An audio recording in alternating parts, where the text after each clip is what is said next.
Good morning boys. This is Pooja Sharma, आपकी Hindi teacher.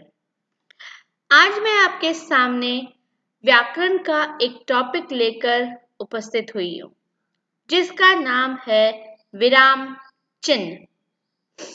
तो आज हम विराम चिन्ह का विस्तृत अध्ययन करेंगे। किसका? विराम चिन्ह का। तो आइए अध्ययन करना शुरू करते हैं।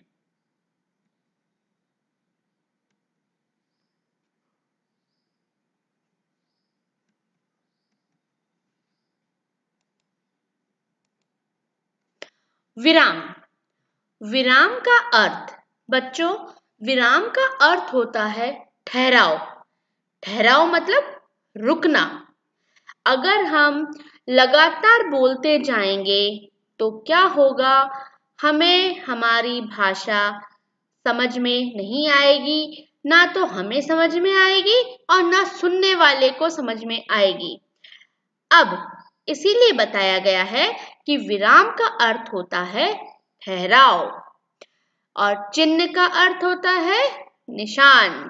ठीक है, निशान, साइन। अब पढ़ते व लिखते समय वाक्यों में रुकने के लिए लगाए गए चिन्ह को विराम चिन्ह कहते हैं। अब यहाँ आपने समझा कि जब हम पढ़ते हैं या जब हम लिखते हैं तो उस समय क्या करते हैं? वाक्यों में रुकने के लिए एक साइन बनाए जाते हैं। उन साइन को हम क्या कहते हैं? विराम चिन्ह। यहाँ मैं आपको एक बार वापस बता देती हूँ कि हमारी हिंदी भाषा में विराम चिन्हों का प्रयोग बहुत ही महत्वपूर्ण है, बहुत जरूरी है, क्योंकि विराम चिन्ह के प्रयोग से हमारी भाषा जो होती है बहुत ही सरल हो जाती है और स्पष्ट हो जाती है। अगर हम लगातार किसी पैराग्राफ को पढ़ते जाएंगे, लगातार बोलते जाएंगे, तो वो सुनने में भी क्या लगेगा? अटपटा लगेगा और पढ़ने में भी अटपटा लगेगा। इसीलिए हिंदी में विराम चिन्ह का उपयोग बहुत महत्व रखता है। तो वापस मैं समझा देती हूँ आपको।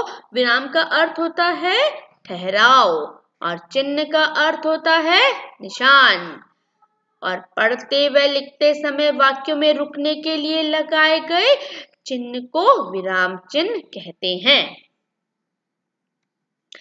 अब बच्चों, हम विराम चिन्ह का प्रयोग, जैसे कि मैंने पहले भी बताया आपको कि विराम चिन्ह का प्रयोग हम करते क्यों हैं?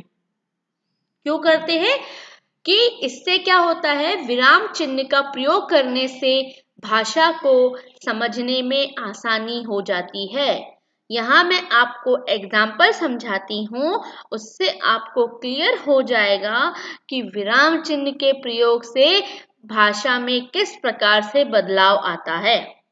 फर्स्ट एग्जाम्पल है जैसे रुको मत जाओ। सेकंड, रुको मत जाओ। यहाँ पर आपने देखा रुको मत जाओ तो जाने के लिए कहा जा रहा है, और रुको मत जाओ और यहाँ पर जाने के लिए मना किया जा रहा है।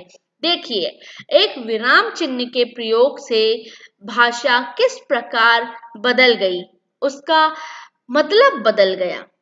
इसीलिए हमारी हिंदी भाषा में विराम चिन्ह का प्रयोग किया जाता है। यहाँ मैं आपको उदाहरण एक बार और समझा देती हूँ बच्चों, जो आपको क्लियर तौर पे स्पष्ट हो जाएगा। जैसे रुको मत जाओ, रुको मत जाओ। यहाँ आपको क्लियर हो गया कि विराम चिन्ह के प्रयोग से किस प्रकार भाषा हमारी सरल हो गई। तो हम कह सकते हैं कि विराम चिन्ह का प्रयोग करने से भाषा को समझने में आसानी हो जाती है। Okay boys, I hope you understood.